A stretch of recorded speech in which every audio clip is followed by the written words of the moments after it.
cottages. Ang ganda dito. Ang maganda dito is yung may explore mo siya. Yung hindi lang swimming, kundi kasi may mga rock formation dito. Pwede kang pumunta dito, mamasyal. And ang daming magandang spot, lalo na pag picture taking. Yeah.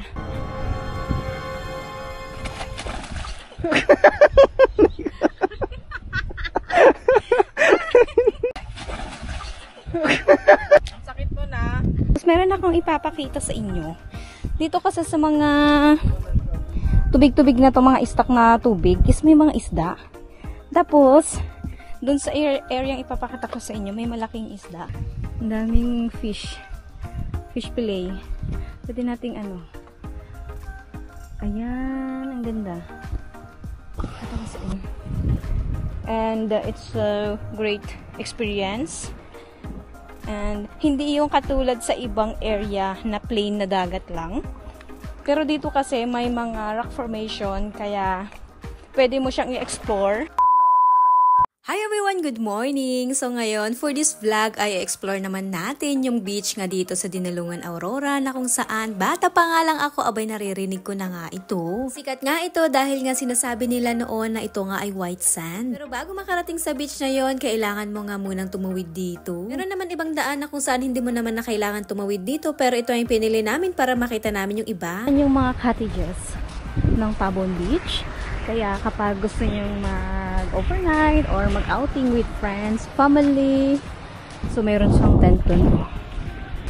Yes, nandito po kami ngayon sa Tabon Beach na kung saan matatagpuan sa Barangay Abuleg, Dinalungan Aurora. Siguro mga 10 to 15 minutes ngayong lakad namin bago nga namin marating yung rock formation. Pero sa akin okay lang kasi nga ang grabe din, ang ganda rin naman ng dalampasigan. So, andito na tayo sa mga batuhan, sa rock formation, and pupunta kami doon. And okay naman siya, hindi naman siya malalim kasi galing from doon sa Pampang and pupunta kami dito. Ay, good luck sa chinelas ko, sana magtagal ko. And yeah, tatawid lang ho kami dito. And okay, oh, ang daming isda. Ayun oh, maliliit, kaso hindi ko alam kung makikita nyo. Ayun oh, maliliit nga lang.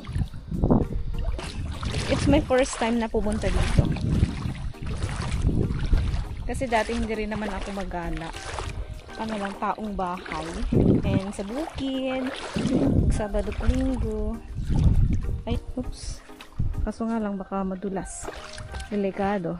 Uy, maganda magpicture dito, dalas. Ayun, ang ganda.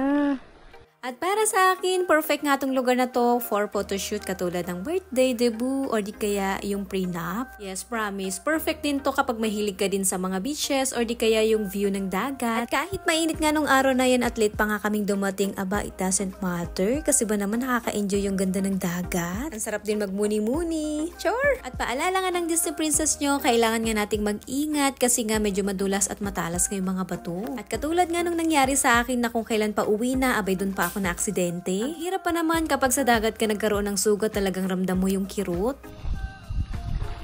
Grabe, may sugat tuloy yung pa ako. So pauwi na kami.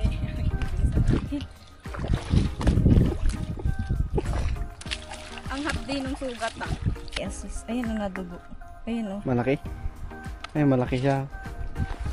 Okay, nadulas ang Disney Princess nyo. Hindi lang nadulas kundi may sugat. Nagdudugo talaga yung kuo ko. Nakirot. So, that's a part of, adventure siguro. Oh, hi sa Tabon Beach. Char. Pero maganda. Magandang explore yung, mga rock formation doon. Yung aakyat kayo doon.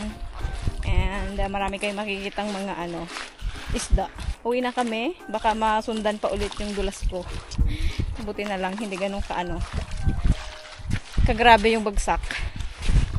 Bye!